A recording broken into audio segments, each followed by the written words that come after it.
I'm going to tell you how you can save money at retro gaming markets. Me? Well, yeah, you and, well, anybody else watching. But I'm also going to tell you how I got this game for free. They're free? Yeah, free, I wouldn't lie. Go on then. So over the weekend, I went to a retro gaming market in Leeds and picked up a bunch of games. It was the first time I've been to this one and it was awesome, but it was incredibly busy. I mean, this was the queue for the early bird tickets. If you've never been to a retro gaming fair, it's as simple as it sounds. You pay a small entrance fee to access a room full of vendors selling their retro gaming goodies. It's a paradise for us game collectors, well, until you can't move. Get on with it, I want to save some money. Okay, I'm gonna go through all of my pickups and tell you how much money I managed to save on them, so maybe you can get some tips from this too. Does that sound good? Yeah, hurry up, and hopefully you bought some me games this time round. So on the fair stall, I bought 2 games. Low G-Man for the NES, which is sort of a side-scrolling action platformer. It's not a rare title by any means, but I mainly collect for the NES, and I'm really looking forward to playing it. And this was set at £10, which is a fair price considering it's boxed and all. Well,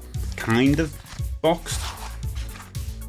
Ew. The other game I picked up from this store was The Lion King for the Sega Mega Drive. It's another platform game which draws inspiration from the popular Disney movie, and it's a notoriously difficult game, but I'm looking forward to tackling it at some point. Rather you than me, mate. Alright mate, well I've been playing a lot of Disney/Warner Brothers games lately, so this was on my list coming in, so I'm really happy to have picked it up. And it was priced at £8, which is really good considering it comes with box and the manual all in one. So how did you save money? Well, instead of paying £18 for the pair, I was able to knock off £3 and get these 2 just for £15. So wait a minute, you saved money even though it was a set price? Yeah, you see, markets aren't like normal shops. You can actually haggle down the price. But what if they said no? I feel really weird about doing it. Honestly, don't worry about it. They're really used to haggling and get it at almost every interaction and will do for every fair they attend. They're never going to be shocked, but if they do say no, either move on or buy it for that price. Okay, what else did you get? Okay, on the next stall, I picked up another couple of games,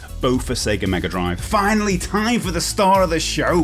No, I picked up Aladdin, which is based on the Disney film. You what? It was priced at £10 complete in box, which means the box, the manual, and the game. It's another action platformer, and it's a classic really. Amazing animation, and it really captures the spirit of the film. That's pretty good actually. What was the other one? The other game was Tasmania, which I was really happy to pick up for £7 in box. This was a game that was on my list coming in, but I have to say though, having played it recently, it's a, let's say, interesting platformer which has a pretty chaotic learning curve and odd soundtrack choices. Enough of that, how did you save money then? Well, again, instead of paying the asking price, I went for a deal, and instead of paying £17, I went for £15. So you rounded up to the same price as before? Yeah, and that's a tip for me really. If you're going to haggle to a price, it's a really good idea to go for a rounded price. Something that means the seller doesn't have to do any maths in their head, because think about it, the venue's really busy, they just want to get onto the next sale, so just give them easy maths to sort out in their head. Okay, what's next then? Okay,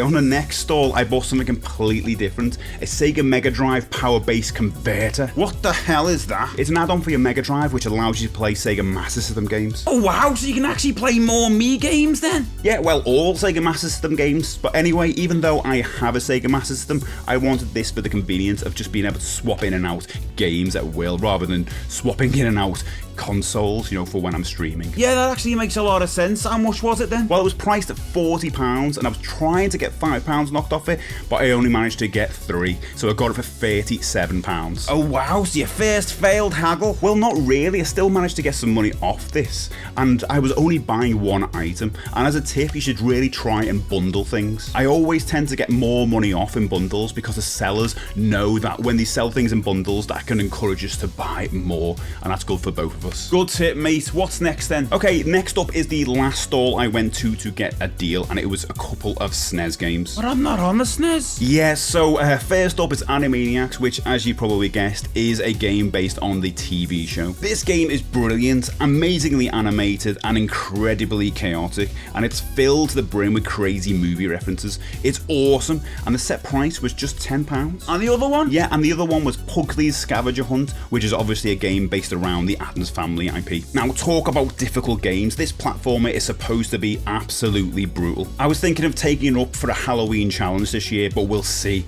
Anyway, this was priced at £8. Let me guess, you got them for £15? Correct. You're learning. That saved me another £3. So how much did you save overall then? Well, all of my haggling throughout all the things I bought there managed to save saved me a total of £11, which doesn't sound that incredible, or it might not do to you, but it really does to me when that means a game. I was able to pick up this Tiny Toons Adventures Buster's Hidden Treasures for free and still have some change left over. This was a game on my list going in, and yeah, it's another animated TV show platformer.